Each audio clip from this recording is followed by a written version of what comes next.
Students, this video is regarding instruction for your exams. I hope you will go through this video very carefully and listen to all the instructions very carefully. As you know, this time your exams are going to be in blended mode. Blended means दोनों form में exam होने जा रहे हैं, offline भी होंगे online भी होंगे।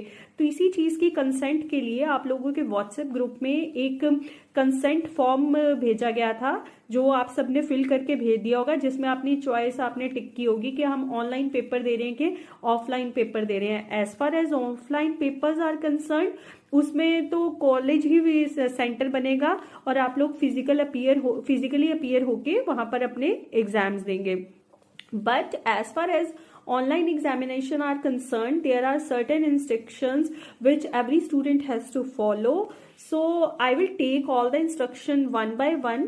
ठीक है, तो जो आपका एग्जाम होंगे वो गूगल मीट के थ्रू होंगे।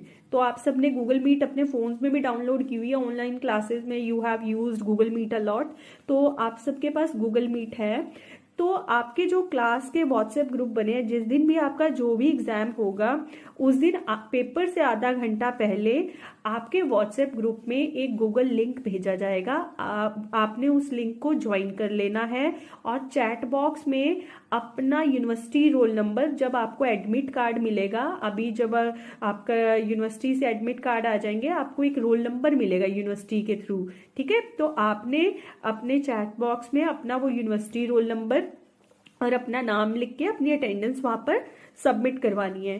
ठीक है, और आपने इस लिंक को आधा घंटा पहले ही ज्वाइन कर लेना है ताकि कोई भी दिक्कत नहीं आए आप लोगों को। एक चीज, जो बच्चे ऑनलाइन कंसेंट फिल कर रहे हैं दे मस्ट इंश्योर, क्योंकि student have so many excuses. Ma'am net चला गया था, मैम लाइट चली गई थी, मैम डाटा खत्म हो गया, मैम मोबाइल में बैटरी नहीं है। तो these type of excuses will not be entertained in online examinations. तो जो भी बच्चा ऑनलाइन एग्जाम दे रहा है उनको 3 घंटे एग्जाम के कैमरा के सामने ही रहना है, कैमरा बंद नहीं होगा। इन केस किसी बच्चे का कैमरा बंद हो जाता है, टीचर की पहली वार्निंग पे ही वो कैमरा ऑन हो जाएगा, अदरवाइज उसका पेपर कैंसिल कर दिया जाएगा। दूसरी बात, जब आपके व्हाट्सएप ग्रुप में हम गूगल लिंक भेजेंगे तो थोड़ी देर बाद उसमें आपका क्वेश्चन पेपर भी व्हाट्सएप ग्रुप में सेंड कर दिया जाएगा।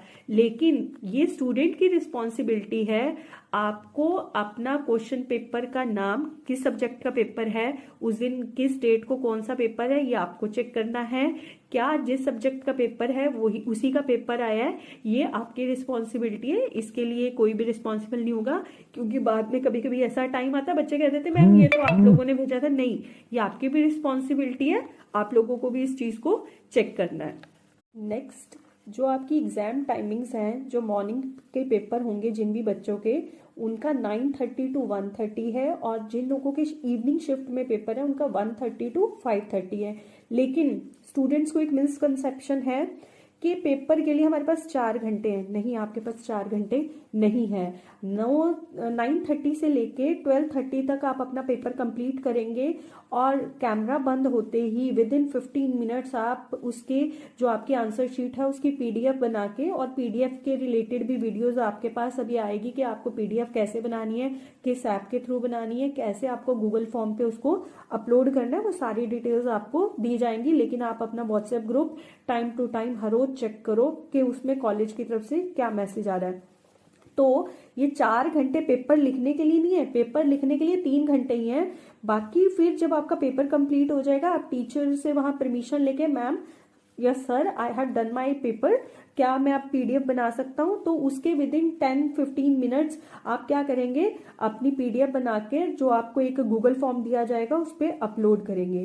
ठीक है, लास्ट टाइम बहुत सारे बच्चों के पास, यानी अगर मैं हरियाणा की बात करूं, there are so many students, हाँ जी पेपर डाउनलोड ही नहीं हुआ। क्यों? कैमरा बंद किया, उसके बाद क्या किया, पेपर लिखना शुरू कर दिया और वो भूल गए। इंटरनेट भी कभी कभी स्लो हो सकता है, मे बी आपकी फाइल अपलोड ना हो तो आपका पेपर कैंसिल हो जाएगा। ठीक है, तो एक तो इस चीज का आपको पूरे अच्छे से ध्यान रखना है।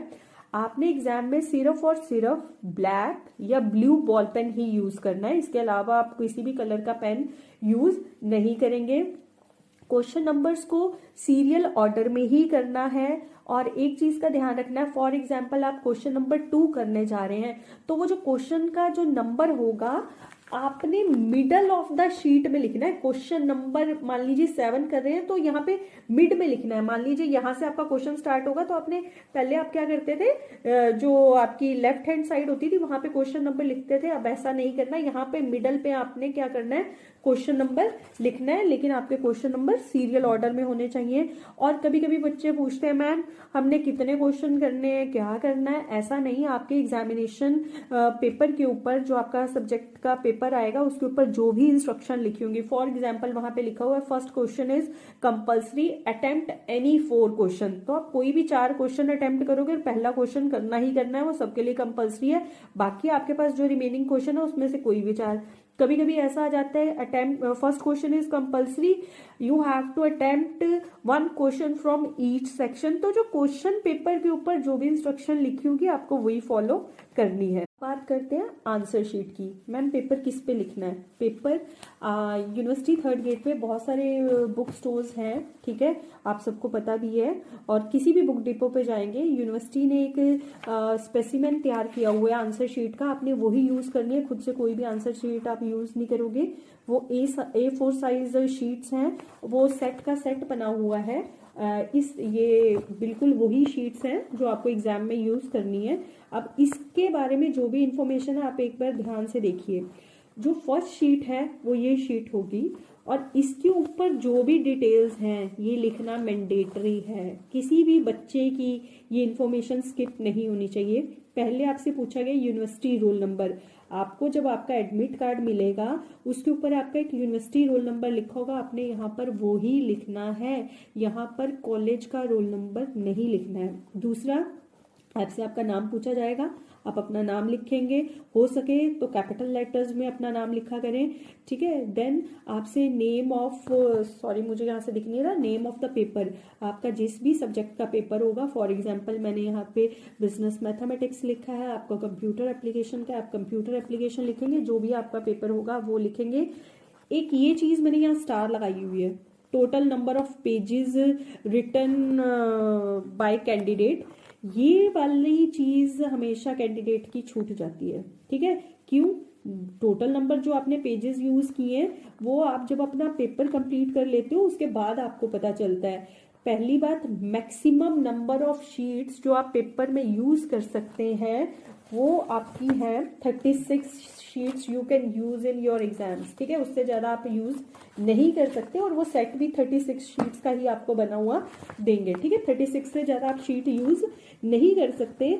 तो फॉर एग्जाम्पल आपने जब अपना पेपर कंप्लीट किया, आपने 18 शीट यूज की, तो you have to write the number here 18। आप यहाँ पर 18 नंबर लिखोगे, जैसे मैंने यहाँ पे 20 लिखा है। अगर आपने ये नहीं लिखा है तब भी यूनिवर्सिटी की गाइडलाइंस के हिसाब से आपका पेपर चेक नहीं होगा, ठीक है। तो इसको फिल करना जरूरी है। फिर यहाँ पर आपसे एक चीज और पूछी गई है, आपका ये जो रोल नंबर है जो आपने यहाँ फिगर्स में लिखा है, नंबर्स में लिखा है, उसी को आप वर्ड्स में लिखेंगे, ठीक है। तो मैंने उसको लिखा है यहाँ पर। देन आपकी क्लास कौन सी है? बच्चे क्या कर देते हैं, BCom first. What BCom first? ठीक है, ऐसा नहीं है ना, you have to write BCom first semester, BCom second semester, BCom 3rd semester, BCA first sem. जो भी आप जिस भी क्लास में है उसकी क्लास भी मेंशन करनी है, उसका सेमेस्टर भी मेंशन करना है। Then this is very very very important, code of paper. Code of paper क्या होता है? बच्चे क्या करते हैं, उनके सब्जेक्ट का जो कोड है जो टीचर्स ने क्लास में बताया हुआ है यहाँ पर वो मेंशन कर देते हैं। आप जब अपना क्वेश्चन पेपर देखेंगे, जब उसके राइट साइड में एक न्यूमेरिकल फिगर लिखी होगी न्यूमेरिक्स में, जैसे 1 4 5 6 3, that is called paper code. और आपने यहाँ पर पेपर कोड ही लिखना है, अपना सब्जेक्ट कोड नहीं लिखना है। लेटर ऑन अभी आपके डेमोज भी लिए जाएंगे, ठीक है। पीडीएफ कैसे, जो मैं आपको सिखाऊंगी पीडीएफ कैसे बनानी है, कैसे उसको गूगल फॉर्म पे अपलोड करना है। तो वहां पर जब आप कॉलेज में आप अपने एडमिट कार्ड लेने आएंगे तब आप वहां पे क्वेश्चन पेपर्स भी देख सकते हैं। उसके राइट साइड में आपको एक क्वेश्चन पेपर कोड दिया होगा, आपने यहाँ पर वही एक्सप्लेन करना है और यहाँ पर आपने क्या करना है, अपने सिग्नेचर करने हैं। आपकी जो जब आप पीडीएफ अपलोड करोगे अपनी आंसर शीट की, आपने जितनी भी शीट की होगी, पहली बात तो ये सीरियल ऑर्डर में होनी चाहिए। आजकल जो यूनिवर्सिटी स्पेसिमेन दे रही है इसमें जो है सीरियल नंबर लिखा होता है, जैसे यहाँ पे लिखा हो पेज 1, अगली शीट पे लिखा होगा पेज 2, देन अगली शीट पे पेज 3, पेज 4। जैसे जैसे आपका पेपर होता जाए अपनी आंसर शीट को ऑर्डर में अरेंज कर लेना, तो पीडीएफ बनाने में आसानी रहेगी। दूसरी बात, ये तो फर्स्ट शीट हो गई। उसके बाद आप जितनी भी शीट यूज करेंगे उनके नीचे सिग्नेचर होना कंपलसरी है। अगर किसी भी बच्चे का सिग्नेचर नहीं होगा किसी शीट पे, वो शीट इवेल्युएट नहीं होगी। और यहाँ पर भी ऊपर रोल नंबर लिखना कंपलसरी है। कौन सा? University roll number, not your class roll number. और यहाँ पर भी आपको कोड ऑफ पेपर लिखना जरूरी है। जितनी भी शीट यूज करेंगे बाकी फर्स्ट शीट के अलावा उन सब पर आपको ये 3 information, your signature, your university roll number and your paper code, ये लिखना मैंडेटरी है। एक और बहुत इंपॉर्टेंट चीज है, आप यूनिवर्सिटी शीट्स का जो स्पेसिमेन देखेंगे आप सिर्फ उसकी एक ही साइड यूज कर सकते हैं, उसके पीछे वाली साइड आप यूज नहीं करोगे, क्योंकि जब पीडीएफ बनाते हैं तो जैसे कि यहाँ पे इंप्रेशन आ रहा है तो वो आपकी पीडीएफ ठीक नहीं बनती, आप सिर्फ ऐसे यूज करेंगे। तो 36 का मतलब है 1 2 3 4 5 एंड सो ऑन। तो उसके बैक साइड में आप नहीं लिखेंगे। लास्ट एक और टॉपिक जो मैं आप लोगों के साथ डिस्कस करना चाहती हूँ, that is about your admit cards. 3-4 दिन में कॉलेज के पास आपके एडमिट कार्ड आ जाएंगे, जिसको आप रोल नंबर बोलते हैं या रोल नंबर स्लिप बोलते हैं। कॉलेज की तरफ से व्हाट्सएप ग्रुप में मैसेज आ जाएगा कब कौन सी क्लास आके अपने रोल नंबर कलेक्ट कर सकती है। रोल नंबर कलेक्ट करने से पहले आपको कॉलेज के नोड्यूल्स क्लियर करने होते हैं। होप आप सब बच्चों ने किए भी होंगे, और जिसका नहीं होगा वो क्लियर करवा लेगा, उसके बाद ही रोल नंबर मिलेगा, ठीक है। और आगे आप जब रोल नंबर लेके घर जाएंगे तो आपकी रोल नंबर स्लिप पे एक सेक्शन बना होता है, paste your passport size photo. तो आपने घर जाके एक तो अपनी पासपोर्ट साइज फोटो वहां पर लगानी है, और नीचे वहां पे लिखा होगा सिग्नेचर, वहां पे कैंडिडेट ने अपने सिग्नेचर कर देने हैं। उसके अलावा उस रोल नंबर स्लिप पे नीचे आपके पास एक टेबल बना होगा जिसमें आपको डेट लिखी होगी, आपका कौन सा पेपर किस डेट को, और सामने उसके भी सिग्नेचर का कॉलम होगा। तो आपका मान लीजिए जिस दिन पहला पेपर है उस डेट के आगे, उस पेपर के आगे भी आपने क्या करना है, जब आप गूगल मीट लिंक ज्वाइन करेंगे अपना एडमिट कार्ड भी साथ रख के बैठना है और उस पर सिग्नेचर कर देने हैं। ऐसे ही जब आपका नेक्स्ट पेपर होगा एडमिट कार्ड साथ रख के बैठना है, उस पर साइन कर लेने हैं। ऐसा मैं आपको क्यों बता रही हूँ, क्योंकि जब आपका पेपर पूरा हो जाएगा आपने जो आंसर शीट की पीडीएफ बनानी है उसका जो फर्स्ट पेज जो पीडीएफ पे लगेगा वो फर्स्ट पेज आपकी रोल नंबर स्लिप ही होगा, ठीक है। पहला पेज वही माना जाएगा, उसके बाद आपका फर्स्ट पेज आंसर शीट का, सेकंड, थर्ड, फोर्थ, वो सारे लगेंगे। और पीडीएफ कैसे बनानी है, गूगल फॉर्म पे कैसे अपलोड करनी है, उसके लिए भी वीडियोस आपको बहुत जल्दी आपके व्हाट्सएप ग्रुप में मिलेंगी, उसको काइंडली आप ध्यान से देखिएगा। और एक और चीज जो आपका हमने पीडीएफ बनाना जो सिखाना है, उसके लिए सबसे पहले आप सब बच्चे अपने फोन में प्ले स्टोर में जाके डॉक स्कैनर ऐप को यूज कर लो। अब कुछ बच्चे कहेंगे मैम वाई डॉक स्कैनर, बहुत सारी ऐप्स हैं, यूनिवर्सिटी ने 3-4 ही प्लेटफॉर्म दिए हैं। उसमें आपका एक तो माइक्रोसॉफ्ट लेंस है, एडोब स्कैनर है, और आपका डॉक स्कैनर है। जो आपका एडोब स्कैनर है उसमें एक दिक्कत है, जैसे हम जब गूगल फॉर्म पे जब आपकी आंसर शीट मंगवाएंगे उसका साइज 10 MB से ज़्यादा नहीं होना चाहिए। एडोब स्कैन में आप फाइल के साइज को कंप्रेस नहीं कर सकते, उसका पेड वर्जन आता है, तो आपको उसके लिए पैसे खर्चने पड़ेंगे। जो माइक्रोसॉफ्ट लेंस है उसमें बहुत सारे फीचर्स ऐसे हैं, जैसे फॉर एग्जाम्पल आपको जो शीट का जो पीडीएफ का साइज है वो A4 रहना चाहिए, उसमें ये ऑप्शन नहीं है। तो डॉक स्कैनर का जो इंटरफेस है that is very user friendly, आपको किसी भी तरह की उसमें कोई दिक्कत नहीं होने वाली।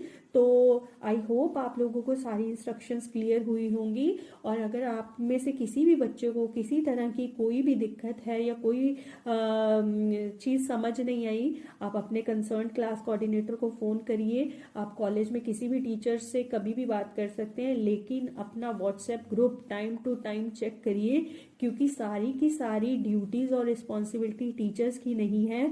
बीइंग अ स्टूडेंट ये आपकी भी ड्यूटी है, आपको पेपर अच्छे से करने हैं और उसके लिए आपका कंसर्न होना भी ज़रूरी है। तो all the best for your exams, I hope you will do wonders. Thank you very much.